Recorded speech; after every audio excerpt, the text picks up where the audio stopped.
Okay, people did one of two things here, and both of them are equally productive, okay? So we could divide both sides by 50.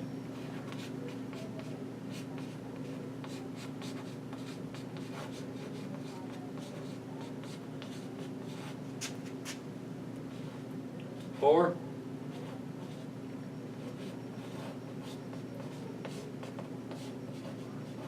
use the distributive law, right? If we use the distributive law, we're going to get 50 plus 2e to the negative 0.07t, right? Mm-hmm. If we divide by 50, we're going to have 8/5 equals 1 plus 2e to the negative 0.07t, right? Okay?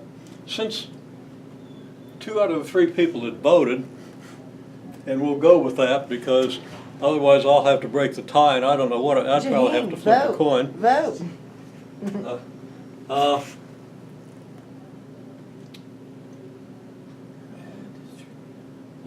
It makes it I'm going to go ahead and use the distributive law. Okay? It's easier. No. The what? It's easier. No, it's not. Well, actually, if you divide Like by this. 50, You guys are lawyers. there's an advantage to dividing by 50. Because eventually you're going to have to divide by 50 anyhow, because the distributive law is going to put a 50 in front of this, right? Wait, in front of what? It's going to put it. But that's okay. It's okay. It doesn't matter. You don't always see the most efficient way to go through, and there's only a very slight difference. So, well, I'll bring this all the way back up here. And I'll say that, okay, I'm going to get 80 equals 50 plus 100 e to the negative 0.07t. Okay? Now, the rest of it is really straightforward. But you want to be sure you're identifying what you do. We're going to, what's the next step? Divide by 100. I wouldn't do that yet. You could. Subtract 50. But I'm going to subtract 50 from both sides. Okay? Then subtract 50. And you get 30 equals 100 e to the negative 0.07t. Would it be appropriate to, in the middle of distributing to, like if we were doing 80 over 50 or when we get to 30 over 100, could we go ahead and simplify if it were to make the numbers easier? Now, you mean like get 310? 0.3? Yeah. Yeah. Okay. I mean, yeah, you could, if you divided 80 by 50, you'd call it 1.6 if you wanted Okay. to, because that's exact. There's Okay. no approximation. I don't want you to approximate. Or if I Unless- made it 8 over 5? Well, it depends on the context, okay? Okay. If you've already got big irrational numbers and you know you're going to have to approximate eventually, it's kind of okay to go ahead. But I could have done 8 over 5 too, because that essentially gives you the same. Yeah, and you thing. can Okay. deal with a fraction. Okay.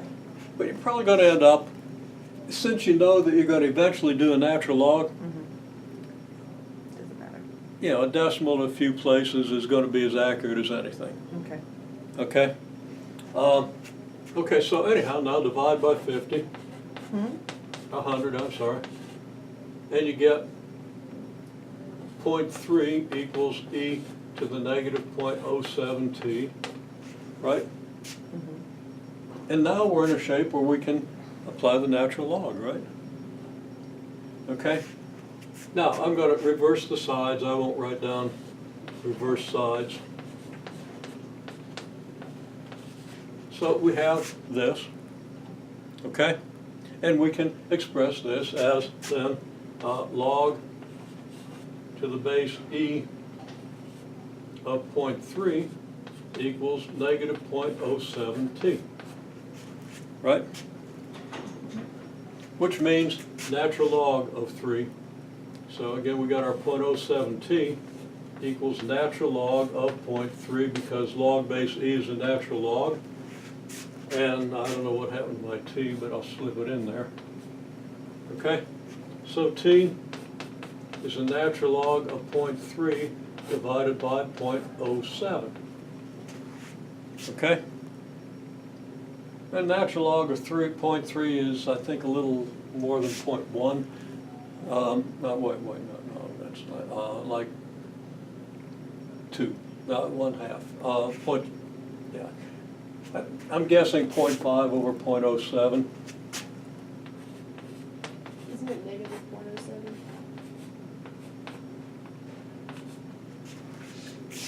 Negative. Yeah, Just a negative. minute.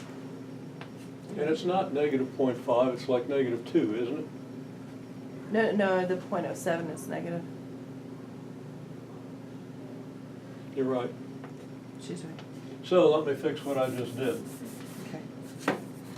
What power of E is 0.3? Well, it's a little over the negative 1 power, so we're going to get negative